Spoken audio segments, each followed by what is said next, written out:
sa mga kabataan. Kayo po ang kinabukasan ng bayang ito. Mag-aral po kayo ng mabuti. Yan po ang puhunan natin sa mundong ito. Edukasyon. At maraming salamat. Ulitin ko lang po. Hindi ko nahabaan ang aking sasabihin. Bukas po ang aking opisina sa ating mga OFWs. Sipag, pagmamalasakit po at serbisyo ang pwede kong ialay sa inyong lahat.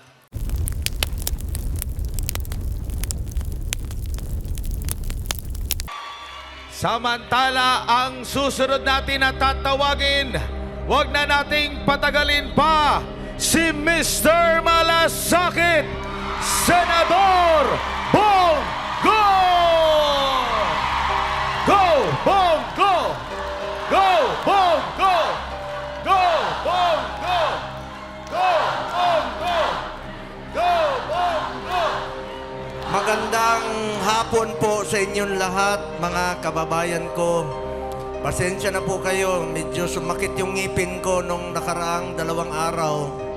Ginagamot pa rin po, namamaga. Naputol yung isa. Happy Women's Month po sa inyong lahat, sa ating mga lola, nanay, ate, mga tita. Palakpakan po natin ang ating mga kababaihan. Kahapon po, papunta ako rito.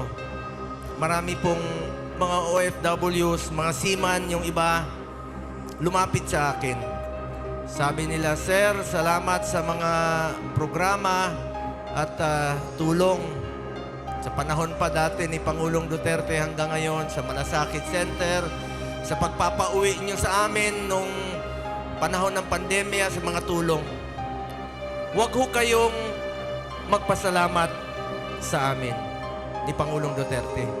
Sa totoo lang po, kami ang dapat magpasalamat sa inyo dahil kami po isang probinsyano na binigyan niyo po ng pagkakataon na makapagserbisyo po sa inyo. Maraming salamat po sa inyo lahat. Mga OFWs, salamat po. Ang hirap pong mapalayo sa pamilya. Hindi po nababayaran ang lungkot. Kailangan niyo pong magtrabaho rito. Kaya nandirito lang po ang aking opisina bukas para sa inyo sa abot ng aking makakaya. Maalala niyo po nung kampanya pa lang dito noon ni Pangulong Duterte, isa sa kanyang isinulong ay ang itong magkaroon kayo ng sariling departamento. Kaya, di ba? Maalala nyo? Kaya ako po, nung naging senador po ako, isa po ako sa iilan lamang na nagsulong ko. Konti pa lang kami noon.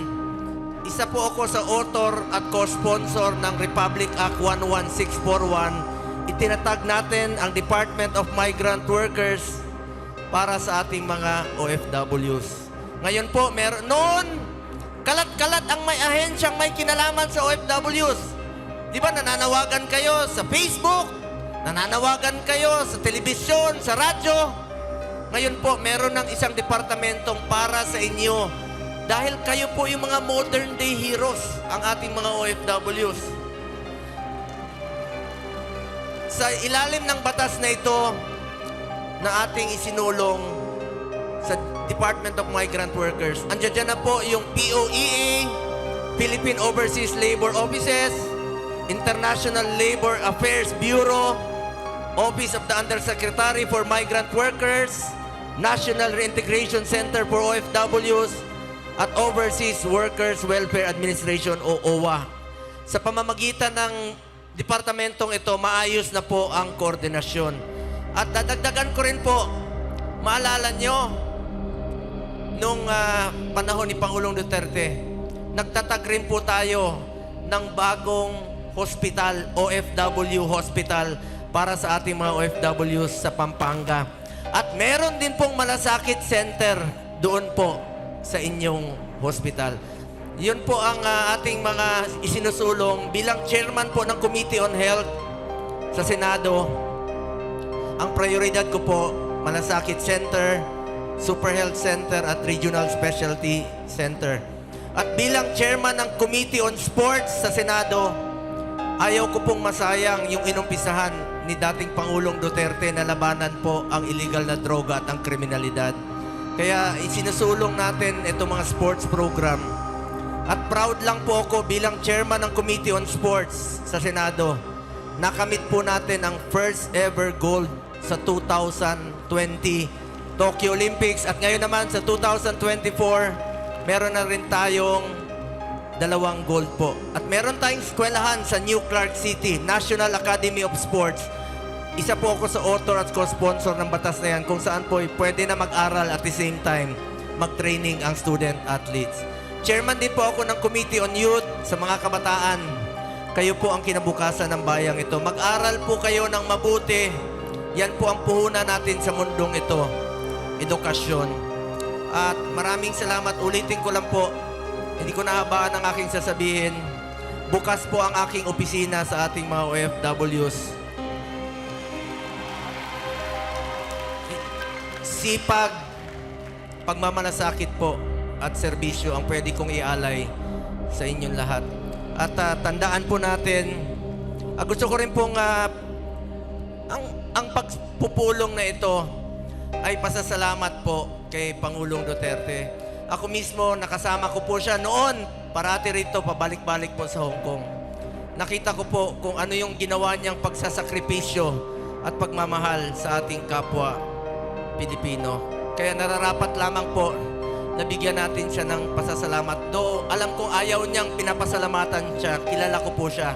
Pero nararapat naman po, halos more than half of his life, pagsiservisyo po sa kapwa Pilipino. Palakpakan po natin ang ating Tatay Digong, ang nag-iisa nating Tatay Digong. Maraming salamat po muli sa inyo. Meron lang po akong sasabihin, sana po'y maalala ninyo sa mahabang panahon.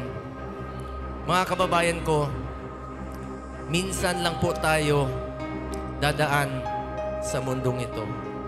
Kung ano pong kabutihan na pwede nating gawin sa ating kapwa, gawin na po natin ngayon dahil hindi na tayo babalik sa mundong ito. Ako po ang inyong Senator Kuya Bongo. Patuloy na magseserbisyo sa inyo lahat dahil ako po'y naniniwala na ang serbisyo po sa tao, serbisyo po yan sa Diyos.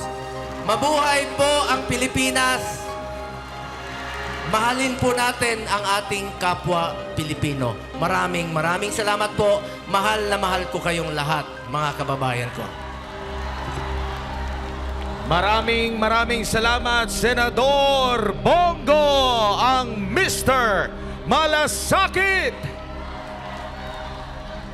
Ang susunod naman natin, natatawagin, isang health advocate. Huwag na nating patagalin pa. Tawagin na natin si Dr. Richard Mata.